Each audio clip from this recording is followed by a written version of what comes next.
골로새서 3장 12절로 17절의 말씀을 가지고 건강한 교회라는 제목으로 하나님 말씀을 증거하도록 하겠습니다. 제가 가끔 우리 교회 성도들을 볼 때마다 연세들이 많으셔가지고 좀 걱정해요. 아까도 우리 권사님 안 보이면요, 제가 어디가 계신가 걱정스러워가지고 찾아요. 지난주 금요일날 시간이 아침에 있어서 금요일날 예배도 없고 그래서 아프신 성도님들 집을 몇 군데 신방을 했어요. 그래서 마음속에 참 우리 성도들이 건강했으면 좋겠다.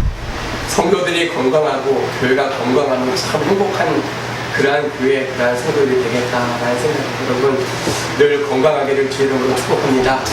우리 영혼도 건강해야 되고요, 육신도 건강해야 되고, 그래서 우리가 늘 건강을 통해서 하나님의 놀라운 은혜를 이뤄갈 수 있는 그러한 교회, 그러한 성도들이 되어졌으면 좋겠습니다.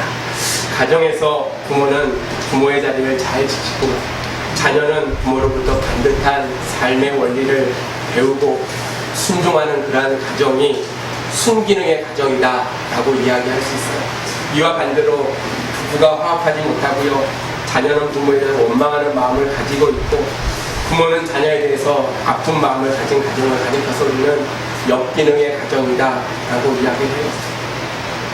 가정의 행복이 기준하는 척도들이 여러 가지가 있겠지만 아마 이 순기능의 가정인가 아니면 역기능의 가정인가에 따라서 그 가정이 얼마나 건강한 가정인가 그렇지 아니한가를 판가름할 수 있는 그러한 잣대가 되어진다고 생각합니다. 교회에서도요, 동일한 원리가 적용된다고 생각해요. 하나님의 은혜로 우리 교회가 아름다운 예배당을 짓게 되어졌고 또 그 가운데 함께 할 수 있으면 얼마나 감사한 일인가요. 물질적으로 우리가 많이 부족하다 보니까 많이 미비한 곳이 있긴 하지만 그럼에도 여러분 감사하지 않습니까? 안 감사하십니까? 저는요, 새벽마다 교회 올라올 때마다 교회 문을 열면서 너무 감사해요. 너무나 좋은 예배당을 주셔서 감사하고 또 앞으로 이 예배당에 많은 성도들이 찰 것을 늘 꿈꾸면서 하나님께 참 감사하면서 예배를 드려요. 여러분, 교회 건물이요, 예쁘다고 아름답고 크다고 그것이 교회의 건강을 측량하는 절대적인 척도가 되지는 않아요. 여러분, 큰 교회라고 큰 교회이기 때문에 건강하다, 작고 개척교회이기 때문에 건강하지 않다, 이렇게 우리는 이야기할 수가 없다. 건강한 교회는 주님이 오실 그날까지 우리가 교회다운 교회로서, 균형 잡힌 교회로서 주님께서 주신 본질적인 그러한 사명을 잘 감당하고 순기능 가운데 온 성도들이 하나가 되는 교회가 건강한 교회입니다. 그런 교회에 하나님께서 하나님의 일꾼들을 보내주신다는 거예요. 여러분, 받을 만한 그릇이 준비되어져 있어야지 그곳에 부어주시는 역사가 반드시 나타나게 되어져 있어요. 그래서 우리가 오늘 골로새 교회의 모습을 우리가 살펴보면서 이 교회가 왜 건강한 교회의 모습을 갖고 있는지, 또 사도 바울이 감옥에 있으면서도 불구하고 이 골로새 교회를 바라보면서 이러한 모습을 통해서 너희가 건강한 믿음의 교회로 세워지기를 원한다라고 권면하고 있는 그 모습을 우리가 살펴보면서 우리 성일교회도 이 시대에 하나님이 원하시는 그러한 건강한 교회가 되어지기를 축복합니다. 아멘. 아멘을 열심히 해야지 복을 받는 겁니다. 아멘을 열심히 해야지 복을 받는 겁니다. 옛날에 제가 교회 다닐 때는요, 목사님이 강단에서 맨 먼저 설교하기 전에 하셨던 말씀이 있어요. 여러분 다 일어나셔서 앞으로 오세요. 앞자리부터 채워야지 은혜입니다. 금자리, 은자리, 금자리. 요즘은 그런 얘기를 잘 안 합니다. 왜냐면 멀티 시대가 돼 있어가지고 우리 교회는 영상이 안 뜨지만 큰 교회는 영상까지 띄워져 있어서 굳이 앞에 안 하고, 그렇지만 아멘을 열심히 하는 거는요, 두 가지 증거입니다. 하나는 하나님의 말씀대로 내가 그렇게 살겠습니다라고 고백이고, 두 번째로 내가 졸지 않고 있는 증거입니다. 여러분, 아멘을요 아무 때나 하는 게 아니고요, 하나님의 말씀이 증거될 때 우리가 아멘 하는 거예요. 말씀을 읽으면요, 그 말씀에 아멘하는 거예요. 오늘 건강한 교회의 첫 번째는요, 거룩한 백성의 공동체의 고백이 있는 교회가 건강한 그러한 교회. 오늘 12절의 말씀에 보니까 그러므로 너희는 하나님의 택하신 거룩하고 사랑하는 자처럼 이라고 이야기하고 있어요. 교회가 무엇이냐면요, 하나님의 택하신 자녀들이 모이는, 거룩하고 사랑하는 자들이 모이는 곳이 바로 교회이고, 그 교회는 반드시 신앙의 아름다운 공동체의 고백이 있어야 돼요. 여러분, 믿음의 성도들이 그런 공동체의 고백이 있어야 되기에 우리는 예배를 할 때마다 주일 대예배 때는 필히 사도신경을 외웁니다. 하나님, 우리는 이러한 하나님, 이러한 예수님, 이러한 성령님을 우리가 믿습니다. 그 믿음 가운데 우리가 하나가 되어져서 하나님의 뜻을 이뤄가는 그러한 교회 공동체가 되기를 원합니다 라고 우리가 고백한다는 거예요. 교회는 하나님의 택하신 공동체고요, 거룩한 공동체고 사랑을 받는 공동체가 바로 교회예요. 하나님의 택하심과 위로부터의 부르심이 없이는요, 그 누구도 교회에 올 수 없어요. 여러분, 내가 교회에 와서 앉아있는 것은 내 의지로 옮긴 것 같지만 그 내 의지 이전에 하나님께서 선택하시고 계획하신 가운데 우리가 믿음을 갖고 교회에 나와서 예배를 드리고, 여러분 믿으시죠? 하나님께서 만세전부터 택정하셨기에 우리가 이 자리에 앉아서 하나님께 예배를 드리고 있다는 거예요. 구약 신명기에 보면 하나님께서 이스라엘 백성들에 대해서 이렇게 말씀하셨어요. 신명기 7장 7절에 너는 여호와 내 하나님의 성민이라. 내 하나님 여호와께서 지상 만민 중에 너희를 자기 기업으로 기업의 백성으로 택하셨나니 여호와께서 너희를 기뻐하시고 너희를 택하심은 너희가 다른 민족보다 수요가 많은 용도가 아니라 너희는 모든 민족 중에 가장 적으니라 라고 했어요. 하나님께서 이스라엘 백성들을 선택했던 이유가 무엇이냐면 그들이 인구가 많고 능력이 있어서 택한 것이 아니라 가장 연약하고 가장 부족하지만 그럼에도 내가 너를 선택하여 나의 선민으로 삼으셨다라고 신명기에서 말씀해 주고 있어요. 교회는 성민들, 하나님의 거룩한 백성들이 모이는 곳이, 여러분 거룩하십니까? 오늘 그 질문 앞에서 우리가 두렵고 떨림으로 서 있어요. 내가 하나님의 성민으로서, 하나님의 백성으로서, 하나님의 제자로서의 올바른 삶을 살고 있는 거예요. 내가 주님을 믿는다고 이야기하면서 거룩한 모양도 없고 거룩한 행위도 없고 늘 육신적으로 습관적으로 살아가는 그런 믿음의 모습이라면 그 교회에 모이는 그 공동체는요, 거룩한 신앙의 고백이 있는 그런 공동체는 결코 되지 못한다는 거예요. 이스라엘 백성들에게 출애굽할 때 10번째 재앙을 내리셨어요. 그 재앙이 바로 장자 죽음의 재앙입니다. 생명의 주권자 되시는 하나님께서 심판하실 때 이 애굽의 심판을 내릴 때 첫 번째 태어난 초태생을 다 취하시겠다라고 말씀하셨어요. 그러나 이스라엘 백성들은 머리털 하나도 상치 아니하겠다라고 약속해 주셨다는 거예요. 어떻게 할 때 구원을 받냐면 어린 양을 통해서 문설주한 임방에 바를 때 그 죽음의 사자가 그 집을 넘어간다라고 해서 그것을 유월절이라고 이야기합니다. 여러분, 하나님의 재앙과 심판이 그 가정에 머물지 않고 하나님의 심판이 뛰어넘었다는 거예요. 어린 양의 보혈 때문에 히브리 사람들이 대신 죽어야 됐지만 그 죄값을 예수 그리스도께서 지어주셨다는 거예요. 사랑하는 성도 여러분, 우리가 거룩한 백성이 된 것은 내 행위로나 내 능력으로 된 것이 아니고 예수 그리스도의 보혈의 그 피로 말미암아 우리가 거룩한 백성이 된 줄로 믿습니다. 그러므로 건강한 교회는요, 늘 아름다운 신앙의 고백이 있어지는 그러한 교회가 건강한 교회라는 거예요. 우리가 먼저 우리의 지혜로 주님을 택한 것이 아니고 주님이 저와 여러분을 택해 주셨다는 거예요. 기쁘신 뜻대로 주님께서 우리를 택하셨기에 우리는 기쁨으로 주님 앞에 감사하며 날마다 우리의 삶의 모습을 통해서 하나님께 영광 돌리고 신앙의 아름다운 고백을 드릴 수 있는 그러한 건강한 교회가 되어지기를 주의 이름으로 축복합니다. 성도 여러분, 우리는 늘 주의 들에 올라올 때마다 나를 구원하신 하나님의 은혜에 날마다 감사합니다. 주 앞에 아름다운 거룩한 백성으로서의 고백을 드릴 수 있는 그런 건강한 교회, 건강한 성도들이 되어지기를 축복합니다. 두 번째로, 건강한 교회는요, 사랑과 용납이 있는 공동체라는 거예요. 우리 13절 말씀을, 13절과 14절 말씀 시작. 누가 내게 허리가 있거든 서로 용납하여 피차 용서하되 주께서 너희를 용서하신 것 같이 너희도 그리하고 이 모든 것 위에 사랑을 더하라. 이는 온전하게 되는 띠니라. 아멘. 순기능의 공동체, 아름다운 믿음의 공동체, 교회의 특징이 있다면 13절에 얘기하는 용납이고요. 14절에서 이야기하는 사랑이 바로 특징이라는 거예요. 거절당하는 아픔이 아니라요, 용납되어지는 그러한 공동체가 누가 이야기하면 벌써 절대로 안 돼요가 아니고 그래서 용납하는 공동체가 하나님 안에서 건강한 교회의 모습을 가지고 있는 그러한 공동체라는 거예요. 여러분, 거절당해 보셨습니까? 안 당해 보셨나요? 많이 당하잖아요. 복음 증거 예수 믿으세요. 너나 잘 믿어. 거절당하잖아요. 거절당하면요, 그 마음의 상처가 너무나 심해서요, 전도 안 합니다. 왜 안 하냐 물어보면요, 거절당하는 것이 싫어서 전도를 안 한대요. 여러분, 많이 당하다 보면요, 습관돼가지고 무감각해집니다. 여러분, 거절한다는 건요, 남에게 상처가 돼요. 특별히 부모로부터 거절당한 아이들은요, 그 마음의 상처 때문에 커서 그들이 세상에 적응하는데 많은 부작용을 느끼게 되어진다라고 어떤 학자가 이야기를 합니다.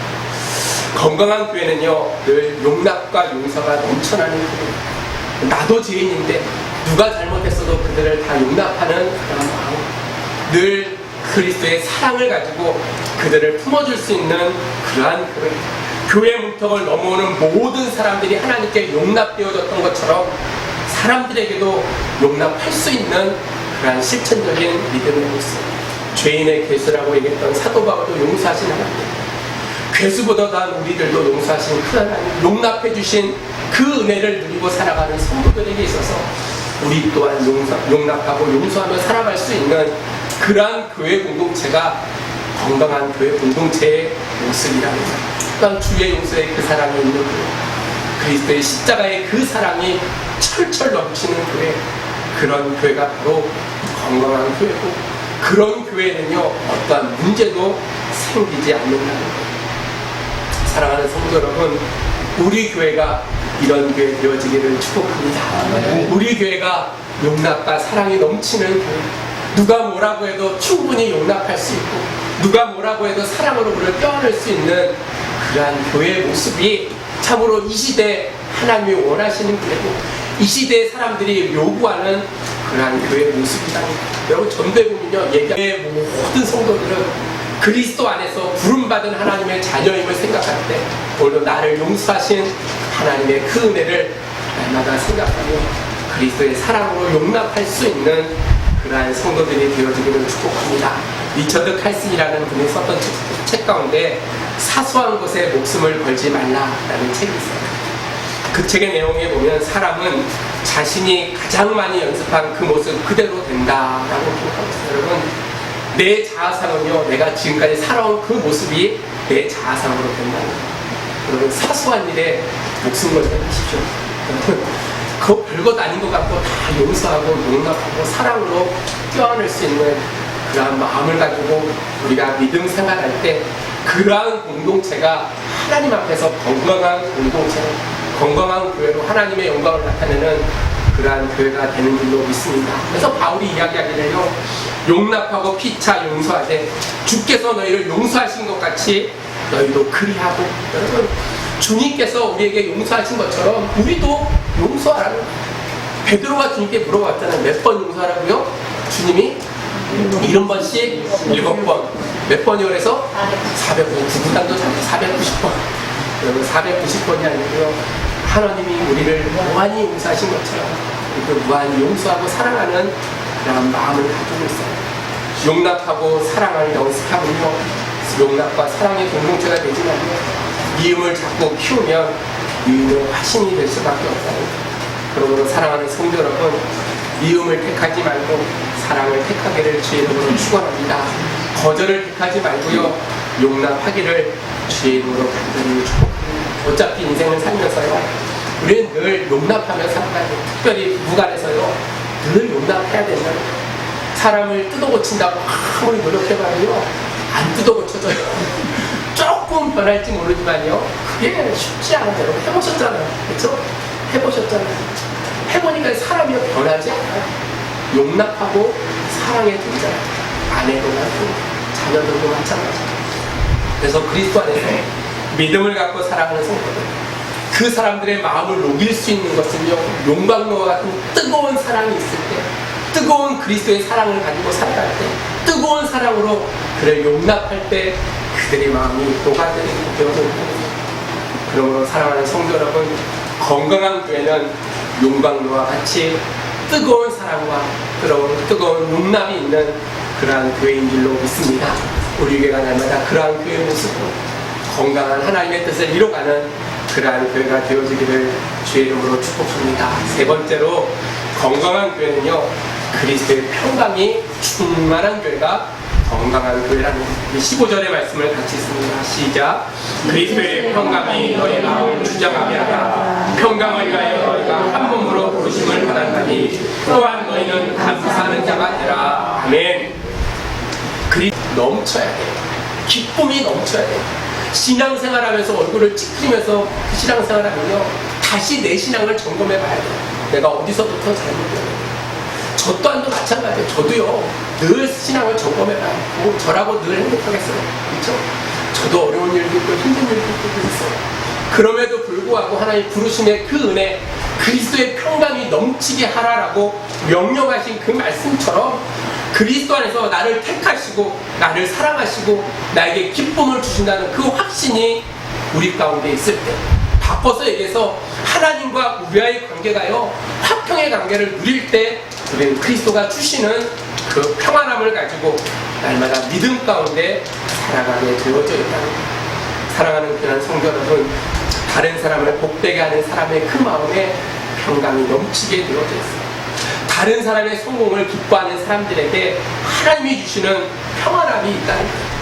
이웃이 잘 될 때 우리는 늘 박수 쳐줘야 돼요. 우리나라 사람은 못 돼가지고 남이 잘 되면 배가 아프답니다. 왜 배가 아픕니까? 남이라도 잘 되니까 좋잖아요. 그렇죠? 저는 못 살아도 다른 사람 잘 살기를 저는 축복합니다. 아멘. 잘 살기를 축복해요. 저는 못 살아도 여러분들 잘 살면 좋잖아요.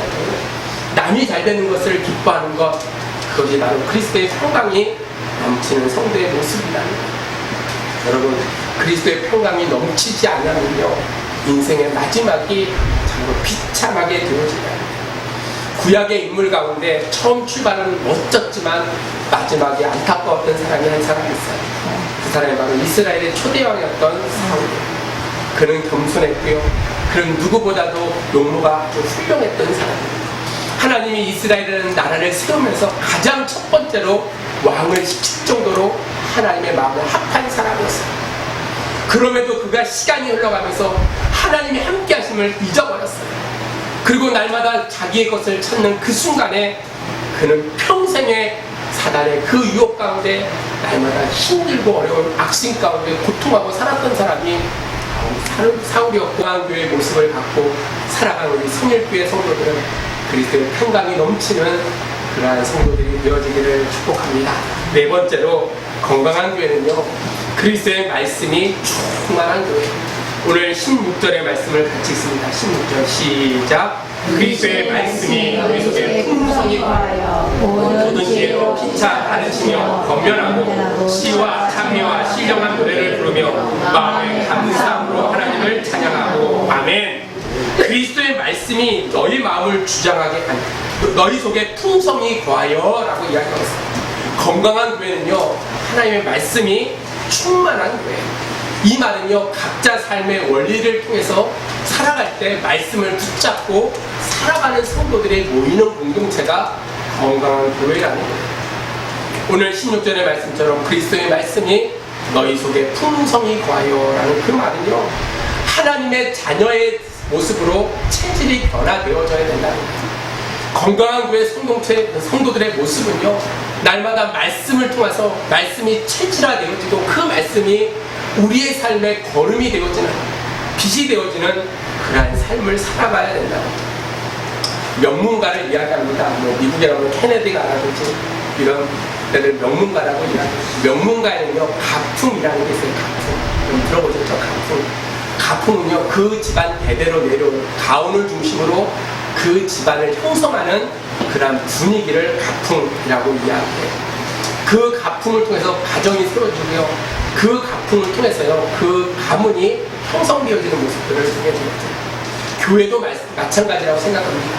교회도요, 말씀이 체질화되어지고 말씀이 우리의 삶의 기준이 되어지면요, 교회도 하나님의 말씀 가운데 아름다운 그런 모습들이 나타나게 되어져 있다는 안디옥 교회가 바로 말씀의 체질화된 교회였어요. 그들이 얼마나 감사했는지 그들은 머리로만 감사한 것이 아니고요, 머리로만 말씀이 체질화된 것이 아니고 삶으로 그렇게 살아가는 변화의 놀라운 역사가 안디옥 교회에 나타났다는 거예요. 여러분, 초대교회에 예루살렘 교회보다도 이 안디옥 교회가 복음을 증거하는 일에 더 열심히 했던 교회였어요. 왜 그러냐면 하나님의 마지막 유언의 말씀을 그들이 마음속에 새겼어요. 그리고 자기를 위해서 헌신했던 수많은 선교사들을 각각 파송시키면서 날마다 복음의 말씀 가운데 체질화되어져서 말씀대로 살았던 교회가 바로 안디옥 교회였다는 거예요. 어떤 교회가 건강한 교회인가 생각해보면요, 하나님의 말씀이 교회의 삶을 이끌어가는 교회가 건강한 교회입니다. 여러분, 말씀 많이 읽기를 주의 이름으로 축복합니다. 늘 드리는 말씀이지만 성경 말씀을 가까이 하는 자들이 하나님 앞에 건강한 삶을 살게 되어져 있다. 만약 부모가 자녀들에게 교훈을 하는데 자녀가 그 교훈을 가볍게 여긴다면요, 그 가정은요 결코 큰 가정을 이룰 수가 없다. 좋은 집안은요, 부모의 말씀에 자녀들이 순종하고 그 말씀대로 살아가는 가정이 훌륭한 가정이고 아름다운 가정인 것처럼, 좋은 교회 성도들은요 날마다 하나님의 말씀에 이끌려 살아가는 교회가 좋은 교회고 건강한 교회, 말씀이 풍성한 교회가 하나님 앞에 영광 돌리는 그러한 건강한 교회가 되는 줄로 믿습니다. 여러분들 사랑하는 성도 여러분, 우리 교회가 하나님께 건강한 교회로 말씀이 충만한 그러한 교회가 되어지기를 축복합니다. 다섯 번째로, 건강한 교회는요 주의 이름으로 주의 이름만을 높이는 공동체가 바로 건강한 교회라는, 우리 17절의 말씀을 같이 읽습니다. 17절 시작. 또 무엇을 하든지 말에나 일에나 다 주 예수의 이름으로 하고 그를 힘입어 하나님 아버지께 감사하라. 아멘. 사도 바울이요 오늘 이 편지를 쓰면서요, 너희들에게 내가 권면하는데 무엇을 하든지 말에나 일에나 다 주 예수의 이름으로 하고 그를 힘입어 하나님께 감사하라 라고 이야기하고 있어요. 여러분, 우리가요 주님의 일을 해나감에 있어서요 늘 전파되어지는 것이 그리스도이기를 날마다 소망해야 된다. 우리가 세상의 삶을 살면서요, 내가 밥 하나 먹는 것, 물건 하나 사는 것, 그 모든 것이 주님의 이름을 높이는 그러한 일임을 생각하고 살아가는 성도들이 모이는 공동체가 건강한 교회예요. 여러분, 물건 하나 살 때도요 좀 기쁘게 사세요. 좀 좋게. 여러분, 짜증내면서 사지 마시고요. 무슨 얘기 아셨죠? 밥을 먹더라도요 먹고 나서요 감사합니다 이야기하고 나오세요. 돈 들지 않잖아요. 여러분, 우리는 늘 그리스도 안에서 주님을 높이는, 그래서 저 사람 보면서 역시 예수를 믿는 사람들이 틀리구나. 여러분, 그 말 한마디가요 주님의 이름을 높이는 일인 줄로 믿습니다. 예수 믿는 사람 보면 진짜로 치사해서 못 살겠어 라고 얘기를 들으면 안 된다.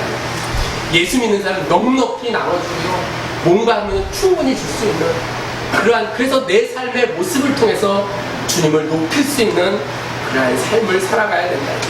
내가 높아지는 것이 아니라 오직 주님만이 존귀케 되어지는 그러한 믿음의 성도들이 모이는 그곳, 그것이 바로 건강한 교회고, 그런 곳을 통해서 하나님께서 놀라운 일들을 이루어 가실 줄로 믿습니다. 그래서 주님께서 말씀하시기를, 그러므로 무엇이든지 남에게 대접을 받고자 하는 대로 너희도 남을 대접하라. 이것이 율법이요 선지자 아니라 라고 말씀하고 있습니다. 이 마태복음 7장 12절의 말씀을 우리 뭐라고 하죠? 황금률이라고 해요. 황금률. 얼마나 귀한 율법의 말씀이기에 황금률이라고 했어요. 남에게 대접을 받고자 하면 너희가 남을 대접하라. 이것이 믿음의 성도들이 지켜야 될 황금 계명이라는 거예요.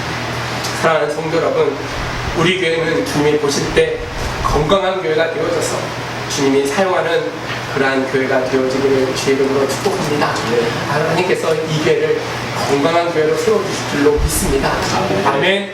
그러한 믿음의 마음을 가지고 온 성도들이 그리스도 안에서 하나가 되어져서 늘 주님을 높이며 주님의 사랑 가운데 날마다 실천적인 삶을 살아가는 그러한 믿음의 우리 공동체가 되어지기를 주님의 이름으로 축복합니다. 이제 말씀을 정리합니다.